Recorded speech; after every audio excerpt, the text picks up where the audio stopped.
Tennessee Governor Bill Lee signed a Transgender Sports Bill into law that requires students to prove their sex at birth in order to play in middle and high school sports.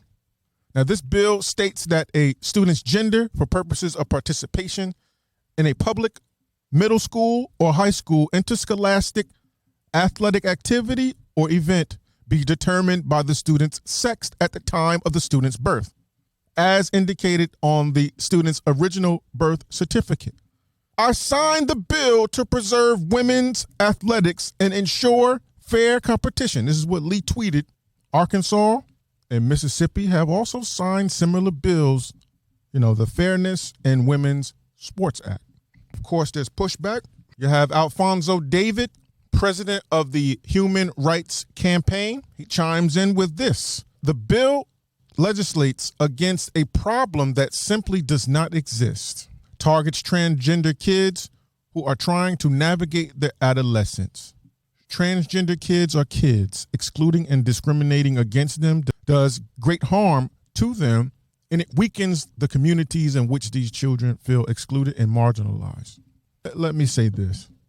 If you are a trans woman, meaning a man transitioning to being a woman, but you are pre-opt in that decision, I agree that you should not be allowed to participate in women's sports until that transition has happened, because you still would be biologically a man competing in a women's sports.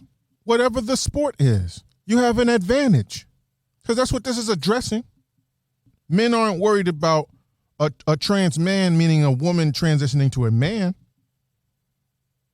They're not worried about her having an advantage or, at that point, that individual. When we're talking about sports and strength and the physique and the genetic makeup of men and women, until you have the op and you fully transition over, I agree. You shouldn't be able to participate in a female sport if you're not biologically a female, anatomically a female. That works now with my theory of how you could move forward until you have the operation, right, or the transition fully. What happens after that, though? Once that transition is complete, according to this bill, it just addresses the pre. It doesn't address the post. But folks are upset and sensitive about it. But we have to come together so that we can understand this, but also be fair about it. Not lean to one side or the other. No advantages. Just everybody, cards on the table. You know what you're dealing with, and you can move forward. That's it.